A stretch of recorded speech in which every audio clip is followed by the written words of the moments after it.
দেখো কত সুন্দর ফুল, কত সুন্দর ফুল। দেখো এর নাম হলো চন্দ্রমল্লিকা। কে কে জানো? ছোট ছোট ফুল, দেখতে কত ভালো। দেখো দেখো একদম টাটকা গাছ থেকে ভিডিও করেছি। দেখো কার কার ভালো লাগবে বলো, কার কার ফুল পছন্দ। দেখো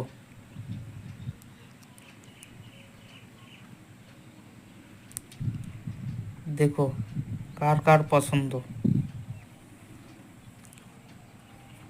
কার কার পছন্দ। দেখো সুন্দর ফুল, সুন্দর ফুল। দেখো কেউ দেখেছো? কমেন্ট করে জানাও, লাইক কমেন্ট শেয়ার করে দাও। ধন্যবাদ।